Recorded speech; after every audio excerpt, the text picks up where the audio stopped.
So, hello my dear friends. So yesterday we did quote based essays. ठीक है, उनका हमारे पास आई गेस पार्ट 1 हमारा हो गया था और आज हम इसका पार्ट 2 कंटिन्यू करेंगे. पार्ट 2 में हम एसेस को ही रिवाइज करेंगे जो हमारे रिमेनिंग एसेस हैं. और ये एक काइंड ऑफ ब्रेन स्टॉर्मिंग लगा लो आप. ठीक है, ब्रेन स्टॉर्मिंग हो जाएगी आपकी. मतलब जो भी ये PYQs में पंजाब हरियाणा हाई कोर्ट के क्लर्क पेपर में क्वेश्चंस आए हुए हैं, सबसे पहले तो मैं वही देखनी होंगी, वही करनी होंगी. उनके बिहाफ पे उनका एक बेस तैयार करके आप आगे भी कर सकते हो, but they are the must do. ठीक है, इनको सबसे पहले हमें निपटाना होगा. तो चलो हम स्टार्ट करते हैं पार्ट 2. और हमारा फर्स्ट ऐसे है best thing in life comes free. Alright, so I am closing my video. या ओके, तो अब है things in life come free. Happiness, इसका पहले मतलब समझ लो आप, इसका मीनिंग क्या है. ठीक है, मैं इसके आपको एक वो भी समझा दूंगी साथ साथ जो हम पढ़ेंगे. ठीक है, तो देखिए, happiness not from material possession, कि ये मटेरियल पोजेशन से नहीं होती. ठीक है, क्योंकि हमारे पास कुछ चीज़ें होती हैं, love, family, friendship, health and nature, ये चीज़ें फ्री में ही आती हैं. तो बच्चे सोचेंगे कि फ्री में, और वो भी बेस्ट थिंग कैसे, तो फ्री में आपको फैमिली मिलती है, वो फ्री में है, and that is the best thing एक इंडिविजुअल के लिए जो हो सकती है. लव हो गया, फ्रेंडशिप होगी. ठीक है, can't be boat at any price, इनको हम नहीं खरीद सकते.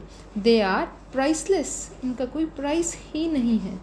ठीक है, एग्जाम्पल हम ले सकते हैं, जैसे during difficult times emotional support, human kindness become our greatest strength. ठीक है ना, जब हमारे पास ये हम एग्जाम्पल्स में लगा सकते हैं. जैसे मैंने आपको पहले भी समझाया था कि आप उसको एक्सप्लेन करोगे कैसे और फिर बाद में आप एग्जाम्पल्स डालोगे. तो ये एग्जाम्पल है. एग्जाम्पल आप सेकंड डाल सकते हो. Without any cost we get a mother's love, father's guidance, true friendship, fresh air. ठीक है, बर्ड्स के जो सॉन्ग होते हैं वो. अब ठीक है, इन सब क्वालिटीज़ के आप पॉजिटिव लिख दो और आपका सेट हो जाएगा. ये भी एक और एग्जाम्पल, जैसे ड्यूरिंग कोविड-19 pandemic people realised that health, family and human all are more valuable than luxury. तो हमें तब रियलाइज़ हुआ था कि कितने ज़्यादा ये चीज़ें ज़रूरी हैं जो कि हमें फ्री में मिलती हैं. हम उनकी कदर नहीं करते, लेकिन they are the best thing. अब महात्मा गांधी जी हैं, तो उनका आप एग्जाम्पल दे सकते हो. उनकी सिंप्लिसिटी जो है ना, उनकी सिंप्लिसिटी, ये चीज़ फ्री में है. Instead of chasing material riches alone we should value love, kindness, meaningful relationship. तो ऐसा करके हमें ग्रेटफुल रहना चाहिए. ऑलराइट, तो अगर मैं इसका आपको क्रक्स बताऊँ एक बार, ठीक है, देखिए, तो इसका हमारे पास ये क्रक्स होगा कि जब हमें बेस्ट थिंग्स डिफाइन करनी है ना, हमें बेस्ट थिंग्स,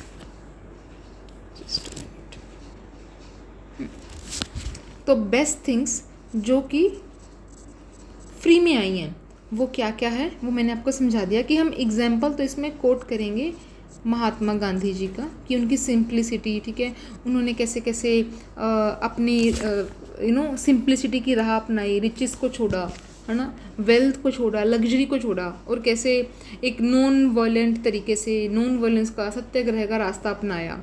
ठीक है, तो ये आप एग्जाम्पल डाल सकते हो. ठीक है, कि जैसे हमें लग्जरी को नहीं फॉलो करना चाहिए. बाकी और फ्री चीज़ें, जैसे कि मैंने आपको बता दिया, लव मैंने आपको बता दिया.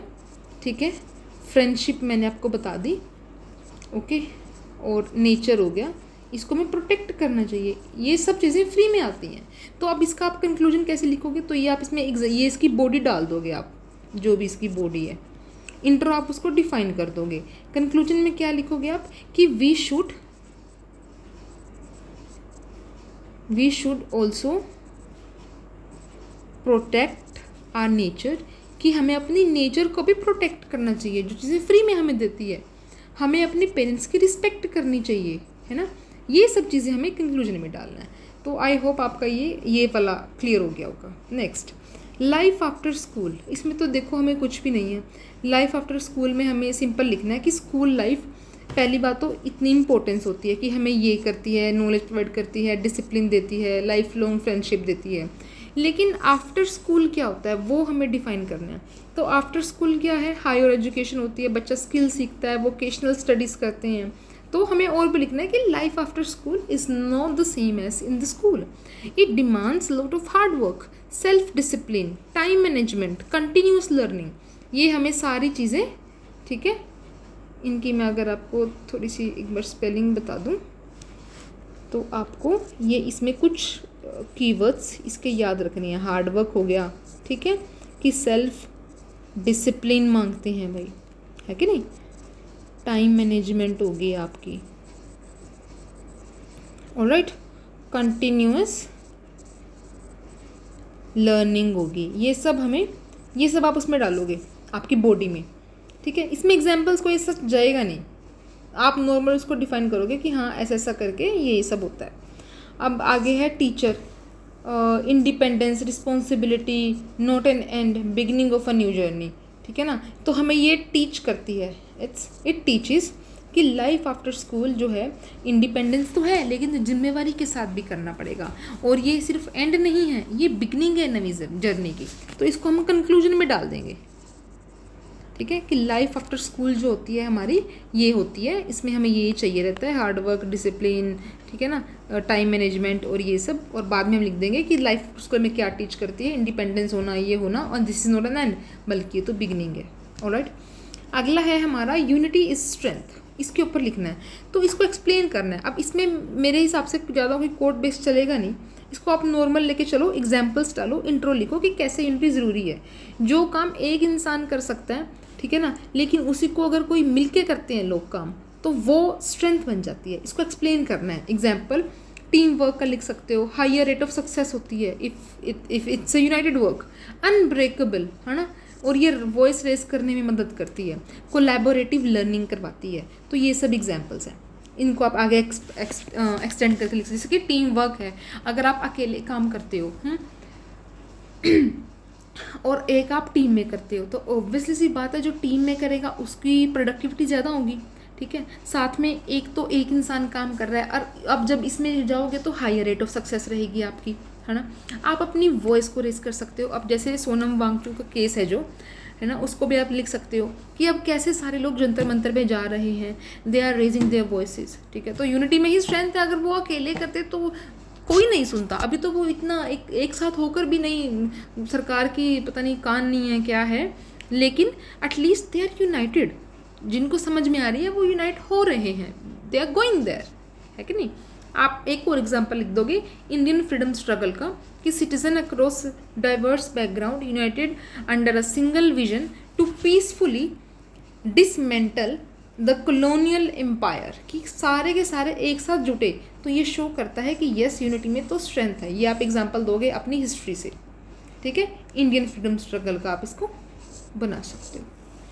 कॉन्स्टिट्यूशन का आप दे सकते हो कि कॉन्स्टिट्यूशन में देखना रिजर्वेशन भी है, हर प्रकार का जो इंटरेस्ट है वो रिप्रेजेंट हो रखा है कॉन्स्टिट्यूशन में. वेरियस आर्टिकल्स हैं हमारे पास, है ना. आर्टिकल्स जैसे कि फंडामेंटल राइट्स हैं, उनमें आर्टिकल 14, आर्टिकल 15, आर्टिकल 16 एम्प्लॉयमेंट को लेके, ठीक है. आपका 17 अनटचेबिलिटी को लेके, 18 टाइटल्स को लेके, ऐसे ऐसे करके बहुत है, ठीक है. आप इंडिया इटसेल्फ लिख सकते हो, India is a diverse country still United, ठीक है. तो ये सब हो गया. अगर आपको गुरु नानक देव जी का लिखना है तो आप लंगर लिख सकते हो कि सारे जो हैं यूनाइटेड होकर लंगर अपना बांट के सकते हैं. पॉजिटिव अब आप जो भी लिख रहे हो उसकी पॉजिटिव हमें लिखनी होगी आगे बॉडी में, तो पीस बनती है, हारमनी रहती है. अगर आप एकजुट होकर रहते हो, सोसाइटी में पीस रहती है, हारमनी बनी रहती है, ठीक है. नेशनल इंटीग्रेशन रहती है हमारी. हम एक्सटर्नल थ्रेट्स को फेस कर सकते हैं, इकोनॉमिक चैलेंजेस को फेस करते हैं, सोशल प्रॉब्लम्स को फेस कर सकते हैं, ठीक है. तो united we stand, divided we fall. अगर हम एक साथ रहेंगे तो हम खड़े रहेंगे, अगर हम डिवाइड हो जाएंगे तो हम गिर जाएंगे, ठीक है. सो नेक्स्ट हमारा ऐसे है एजुकेशनल वैल्यू ऑफ ट्रैवलिंग, ठीक है. अब देखो ये जो हमारा है ना, ये वाला टॉपिक जो है एजुकेशनल वैल्यू ऑफ ट्रैवलिंग वाला, ठीक है. इसमें थोड़ा सा हम पर्सनल भी डाल सकते हैं, पर पर्सनल डालने की इसमें ज़रूरत नहीं होगी आई गेस, क्योंकि वो आएगा थोड़ा सा अगर हमें स्पेसिफिक पूछ लिया कि you have done a journey या you have recently went on a journey, तब आप पर्सनल डाल सकते हो। इसमें सिर्फ नॉर्मल बताना है कि वैल्यू ऑफ ट्रैवलिंग क्या है, ठीक है। इसमें पहले तो आप इंट्रोडक्शन दोगे इसका, ठीक है। इंट्रो लिखोगे आप कि हाँ ट्रैवलिंग हमें करनी चाहिए, ठीक है। तो ट्रैवलिंग से हमें एक्सपीरियंस होता है, वी गेन एक्सपीरियंस, ठीक है। And it give a practical life exposure, हमें मिलता है प्रैक्टिकल लाइफ एक्सपोजर, हमें ये सब मिलता है। इंट्रो करा 3 लाइन्स का। उसके बाद बॉडी में आप इसकी सारी पॉजिटिव बताओगे कि हाँ ट्रैवलिंग करके, अब मैं आपको यहाँ पर भी समझाऊंगी बातें, ठीक है। तो ट्रैवलिंग करके मैं पॉजिटिव ये जो सारी चीज़ें मिलेंगी मैं आपको यहाँ समझा दूँगी। और फिर एक एग्जाम्पल दे देना कि जिन्होंने ट्रैवलिंग किया है एंड दे गेन्ड अलॉट, जैसे कि ह्वानसांग, हिस्ट्री में हम पढ़ते हैं ना, हर्षा के टाइम पे आए थे शायद, ये हर्षवर्धन के टाइम पे ह्वानसांग, ठीक है। उसके बाद हम कंक्लूजन दे देंगे। एग्जाम्पल हो गया, पॉजिटिव हो गया, इंट्रो का। कंक्लूजन में हम लिख सकते हैं कि वी शुड डू ट्रैवल, है ना, हमें ट्रैवल करना चाहिए। ट्रैवलिंग करने से हमारे बहुत हमें प्रैक्टिकल लाइफ का एक्सपोजर मिलता है, हम रियल लाइफ जो हो रहा है, हम डाइवर्सिटी को पहचानते हैं, जो इस दुनिया की डाइवर्सिटी है, ठीक है ना। तो हम एक्सपीरियंस गेन कर सकते हैं। अब हम इसमें एग्जैक्ट चलते हैं कि लिखना कैसे है, ठीक है। ऑलराइट, ठीक है। हम पॉजिटिव पढ़ते हैं तो डिफरेंट सेक्शन जो है सोसाइटी का हमारा रहता है, ठीक है। अगर हम ट्रैवलिंग करेंगे डिफरेंट सेक्शन के बारे में हमें पता चलेगा, ठीक है। कल्चर्स के बारे में पता लगेगा, डाइवर्सिटी के बारे में वी कैन नो, है ना, हम जान सकते हैं। एक्सपीरियंशियल एजुकेशन होगी, एक तो होती है थ्योरेटिकल एजुकेशन, एक होती है एक्सपीरियंशियल एजुकेशन, हमें वो मिलेगी। न्यू एक्सपीरियंसेस मिलेंगे, हम लर्न स्किल कर सकते हैं, लोगों को मिल सकते हैं, है ना। हमें जो होगी अवेयरनेस होगी, ठीक है, about people, interpersonal connection built up होंगे हमारे, है ना। ह्वानसांग का हम यहाँ पे एग्जाम्पल दे देंगे।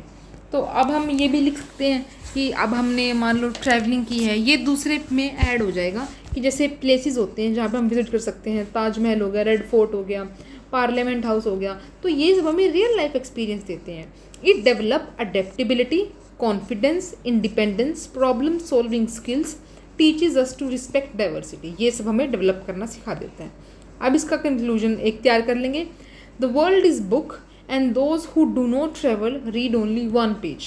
Therefore, ये मत लिखना, इसको ऐसे लिखना, therefore every student should travel whenever possible, ठीक है ना, क्योंकि वो एजुकेशनल वैल्यू ऑफ ट्रैवलिंग थी।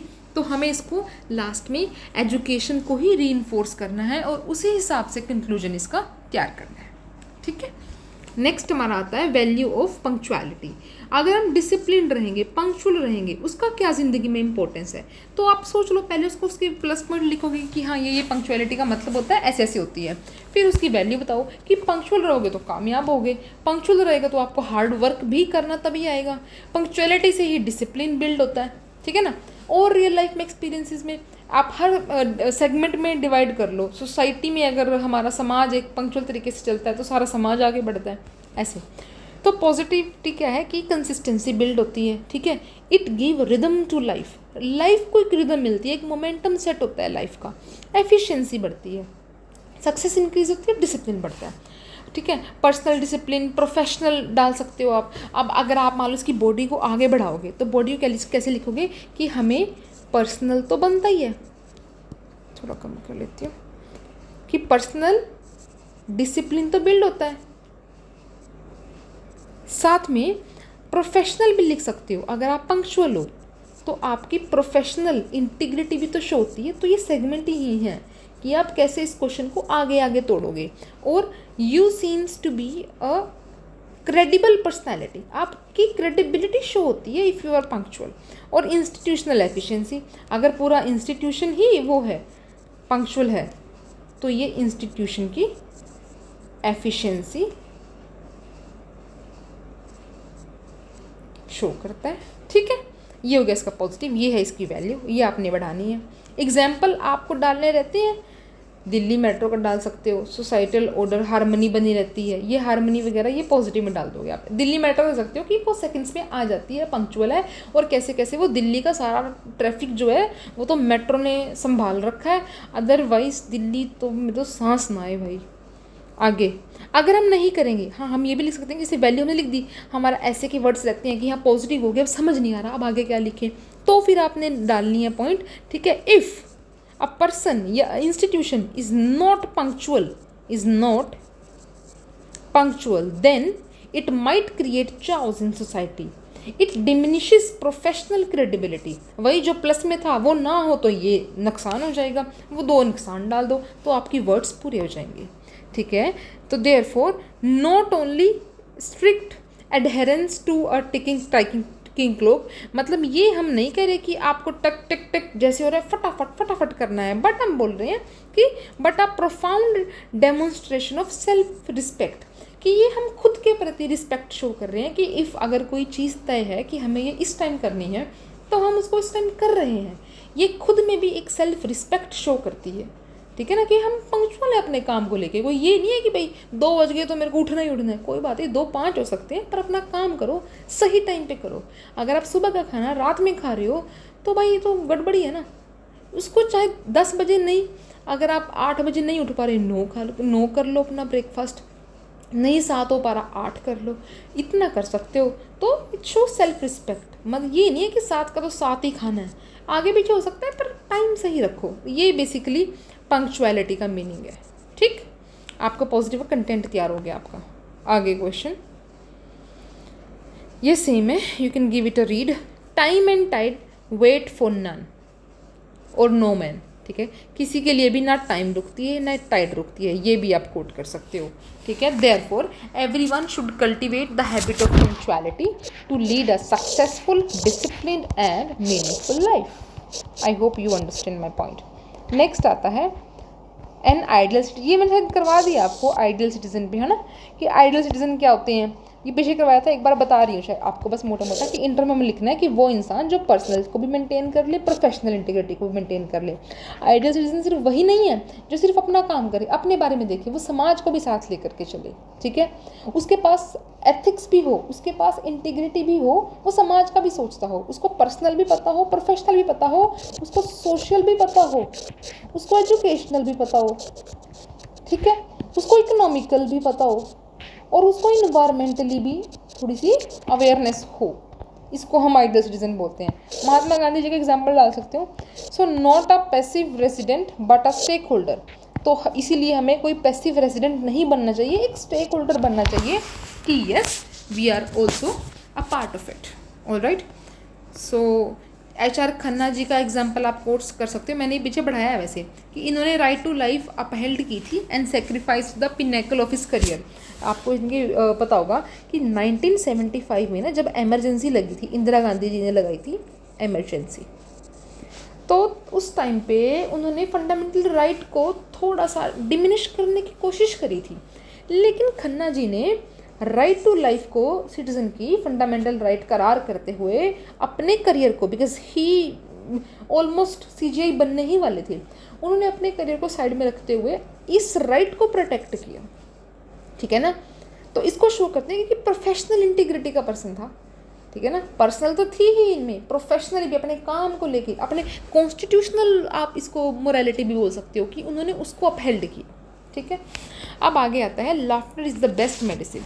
आप इसको समझाओगे कि लाफ्टर का मतलब क्या होता है, ठीक है, इसके पॉजिटिव बताओगे, फिर ये मेडिसिन कैसे है ये दवाई, किस चीज़ की, मेंटल प्रेशर की, ठीक है ना, सोसाइटल बर्डन की, डिप्रेशन की, ये सब चीज़ें आप गिनवा के आप बता सकते हो। जैसे कि लाफ्टर मीन्स ह्यूमर, जॉय, इसका पहले आप मतलब समझाओगे, positive outlook, remedies for mental stress, social friction, cost free antidote है ये, इसकी कोई पैसे नहीं लगते कि आप हंसो आपको 10 रुपये देने पड़ेंगे, अब आप थोड़ा सा ज़्यादा हंसो अब आपको 20 रुपये देने पड़ेंगे, कुछ नहीं है, कॉस्ट फ्री एंटीडोट है। एंटीडोट मानो कोई दवाई लगा लो, ठीक है, हंसो भाई और अपना ये डिप्रेशन वेप्रेशन रिलीज मारो। आगे तो साथ साथ जोड़ो कुछ, जैसे कि medical science can repair physical framework of our bodies, medical science तो फिजिकल जो फ्रेमवर्क है उसको ठीक कर सकती है, चोट लग गई चलो खा लिया, लेकिन जो हमारी लाफ्टर है it regenerate the internal human spirit, जो इंसान के अंदर की ह्यूमन स्पिरिट है, ड्यूरिंग एडवर्स टाइम पे जो इंसान की खुद की स्पिरिट है वो आपको लाफ्टर देगी। सो प्लीज़ हंसा करना, ठीक है, जब भी टाइम मिले आपको गिव इट अ लाफ, बड़ा सा हंस के। अदर एग्जाम्पल्स ये मैंने कुछ और एक लिस्ट सी बनाई हुई है, आप इनको भी ऐड कर सकते हो। आई गेस ये एग्जाम्पल्स ही है ना अब, चलो बढ़िया एग्जाम्पल ही रह गए बस हमारे। देखो फटाफट से पढ़ते हैं एग्जाम्पल्स को भी। एग्जाम्पल है ये आपके कोट बेस्ड ऐसे में आपको बीच में ऐड ऑन करने पड़ सकते हैं।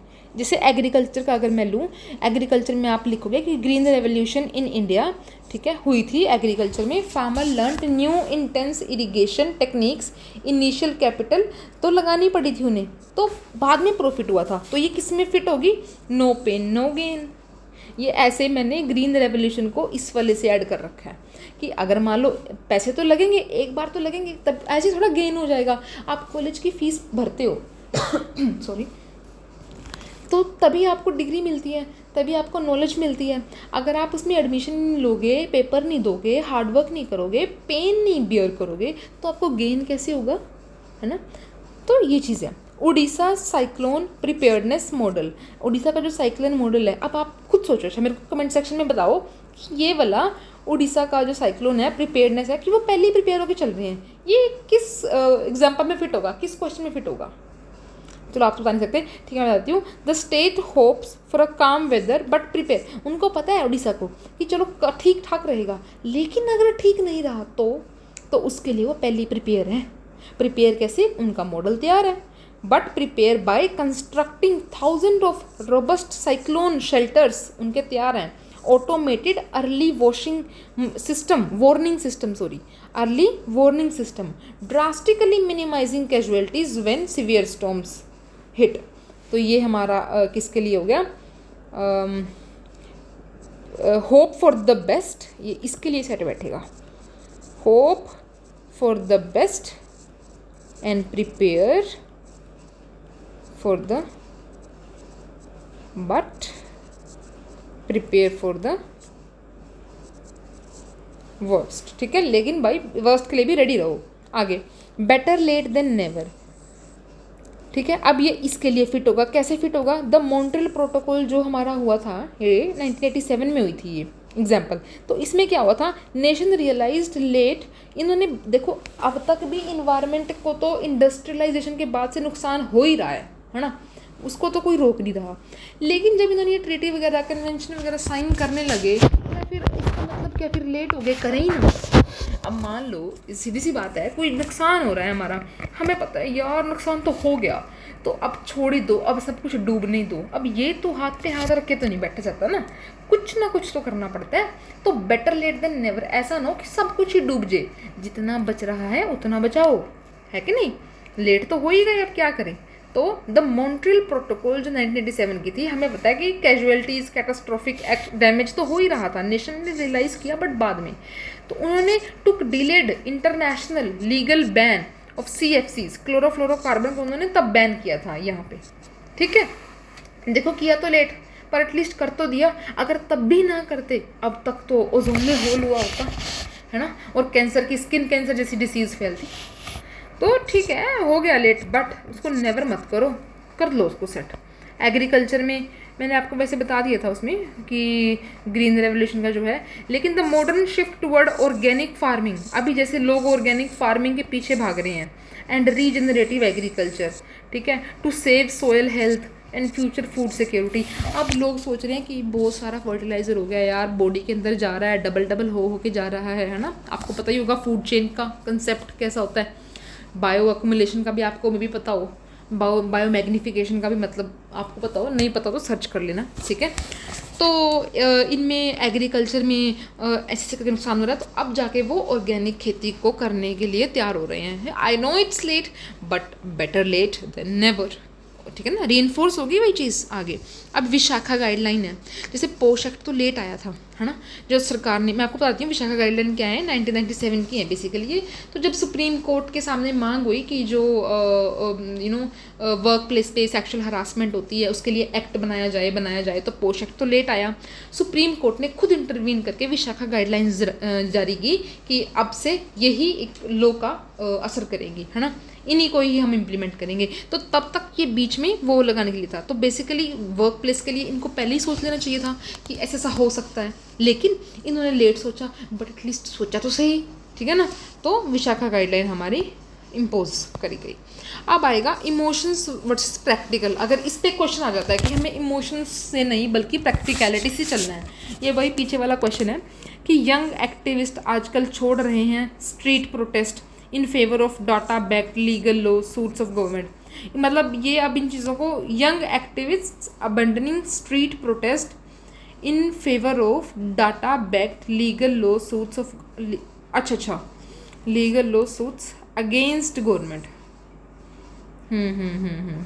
या कि अभी जो यंग एक्टिविस्ट हैं हमारे, वो स्ट्रीट प्रोटेस्ट को छोड़ के क्या चीज़ अपनाते हैं कि डाटा बैक, उनके ऊपर केस करो, कोर्ट में चलो, जहाँ से कुछ होगा केस करो उनके ऊपर, सरकार के ऊपर, अगर उसकी आंखें नहीं चल रही। हमारे साथ अगर कुछ हरियाणा में या कुछ कहीं पे भी कुछ दिक्कत हुई है बच्चों के साथ, तो वो केस डालते हैं सीधा हाई कोर्ट में कि अब सुनवाई वहाँ से होगी। अब कौन बैठ रहा है, बच्चे नहीं बैठते, ठीक है ना। बड़ा इशू तो वो बैठते भी हैं, पर ज़्यादातर अभी वो प्रैक्टिकल चीज़ को अपनाते हैं कि जिससे हमें रिजल्ट मिलेगा, जिससे कुछ चीज़ हासिल होगी, वो सोचते हैं। They are not just in the favour of raw emotions, no. तो ट्रेडिशनल फार्मिंग को भी छोड़ के प्रिसीजन एग्रीकल्चर कर रहे हैं लोग। यूनिटी में आगे आप वाइट रेवोल्यूशन लिख सकते हो कि कैसे अमूल कोऑपरेटिव मूवमेंट डेवलप हुई। ये भी शो करती है कि हाँ, मिल्क को बेचाया जा सकता है, बेशक उसकी शेल्फ लाइफ कम है, लेकिन एक कोऑपरेट होके, एक कोऑपरेटिव सेटअप करके वो शो करता है कि यूनिटी में पावर है। आपने अपने अमूल को भी चलाया, ठीक है कि नहीं। बस ये गुजरात में यूनाइटेड हुए थे अपने स्मॉल रिसोर्स को लेके एक सिंगल कोहेसिव कॉम्परेटिव नेटवर्क में। तो यस, यूनिटी में स्ट्रेंथ तो है। आगे एजुकेशनल वैल्यू ऑफ ट्रैवलिंग के लिए मैंने एक्स्ट्रा एग्जांपल दिए हैं, टॉपिक्स वही हैं, ये और एग्जांपल्स हैं, आपका मन करे आप कोई भी यूज़ करो। तो भारत दर्शन स्टडी जो ये है, ठीक है, हम सिविल ऑफिसर्स को करवाते हैं कि जब वो बन जाते हैं, लबासना जाते हैं, वहाँ पे उनको पूरा भारत दर्शन करवाया जाता है ताकि उनको अपने देश के, अपनी दुनिया के बारे में पता चले, ठीक है, कि भारत के लोग कैसे हैं, भारत का कल्चर कैसे है। ठीक, ये कर लेना भाई आप, बहुत हो गए एग्जाम्पल। पंक्चुअल हो गया। पंक्चुअल में अब आप लिखोगे कि पंक्चुअल कैसे, जैसे हमारा ये पंक्चुअल में ना, मैंने आई गेस आपको मेट्रो का एग्जांपल दिया था कि मेट्रो पूरे टाइम पे आती है। अगर मेट्रो का आपको नहीं लिखना तो आप ये लिख सकते हो कि जीपीएस सैटेलाइट जो हमने इंस्टॉल कर रखी है ना ऊपर ऑर्बिट पे, तो उसमें क्या होता है सेटेलाइट में, ग्लोबल पोजीशनिंग सिस्टम में, कि ये हमें टाइम टू टाइम इमेज भेजती रहती है, जिससे हमारी नेटवर्किंग अच्छी है ना, जिससे हमारी प्रॉपर प्रोजेक्टिंग जो भी हमें करना होता है, प्रोजेक्ट्स वगैरह, कम्युनिकेशन हमारी सब ओके है। क्यों? क्योंकि ये प्रॉपर पंक्चुअल है, प्रॉपर तरीके से टाइम से प्लेस्ड है, टाइम टू टाइम अपना सारा कुछ भेजती है डाटा हमें, और हमारे लिए से डेवलपमेंट होगी, हमारे देश की तरक्की होगी, हमारे पास जितना डाटा होगा उतनी ही अच्छी रिसर्च होगी, है कि नहीं। तो ऐसे आपको लिंक करना है। रेन वाटर हार्वेस्टिंग, ये हमारी सिविक ड्यूटी में, मान लो अगर कोई आ गया कि ड्यूटी को बड़ा दिखाओ, राइट्स को कम दिखाओ, ऐसा कुछ आ गया, तो आप बोल सकते हो कि जैसे रेन वाटर हार्वेस्टिंग है, ये भी हमें करनी चाहिए क्योंकि हमारी सिविक ड्यूटी को शो करती है। ओहो, फाइनली आज तो जल्दी हो गया भाई, चलो ग्रेट। ये हमारे यहाँ पे कोर्ट बेस्ड एसेज आपके सारे क्लर्क के अब तक जो पेपर में आए हैं आपके ख़त्म हो चुके हैं, ठीक है।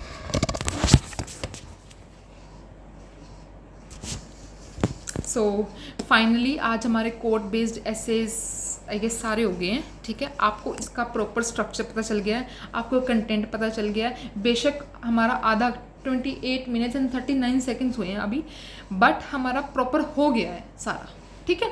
एक 45 मिनट की पहली वीडियो है, आधे घंटे की ये है, 1.5 घंटे में आप मान लो आपको कोर्ट बेस्ड का आइडिया मिल जाएगा, आपको कंटेंट मिल जाएगा, आपको बहुत सारे एग्जांपल्स मिल जाएंगे। अगर आप ये भी बाय हार्ट करके जाते हो ना, आपको समझ नहीं आ रहा या आपको कुछ लग रहा है कि कहीं दिक्कत है, कुछ इशू हो रहा है, आप मेरे को कमेंट सेक्शन में पूछो, मैं आपको हमेशा हेल्प करने के लिए रेडी हूँ, ठीक है। तो इसमें तो आई गेस कोई डाउट होना नहीं चाहिए, हो गया आपको सब कुछ क्लियर, ठीक है। हम कल मिलते हैं, फिर कल हम अपना शुरू करेंगे next topic. I will start environment करेंगे हम, ऐसे में इन्वायरमेंट का मैं कुछ भी नहीं छोड़ूंगी, ठीक है। जो भी इन्वायरमेंट में आएगा, ठीक है, पोल्यूशंस हो गए, और environment, soil pollution, water pollution, किसी भी प्रकार का पोल्यूशन आ जाए, किसी भी प्रकार की कोई थ्रेट आ जाए, उसके सल्यूशंस क्या होंगे, उसकी बॉडी क्या होगी, इसमें एग्जांपल्स क्या होंगे, कैसे हम करंट टाइम में रिलेट करेंगे, वो हम सब कल कर लेंगे। ठीक है, इन्वायरमेंट का टॉपिक कल एक ही वीडियो में आई होप हो जाना चाहिए। कोड बेस्ड में हमें लग गए पार्ट 1 पार्ट 2, बट उसमें हो जाएगा। ठीक है, तो आई होप आपको अच्छे से क्लियर है। वीडियो को लाइक करना, शेयर करना, जो भी बच्चे क्लर्क की तैयारी कर रहे हैं एक दूसरे को बता देना कि यहाँ से हमारा कंटेंट टू द पॉइंट और PYQ अच्छे से बढ़िया से तैयार हो जाएंगे विद कंटेंट। थीम तो हम कर ही रहे हैं, उसका कंटेंट भी साथ में कर रहे हैं। ठीक है, थोड़ी सी मेहनत कर लेना, हो जाएगा। It's not tough, it's truly not tough. ठीक है, चलो फिर बाय बाय।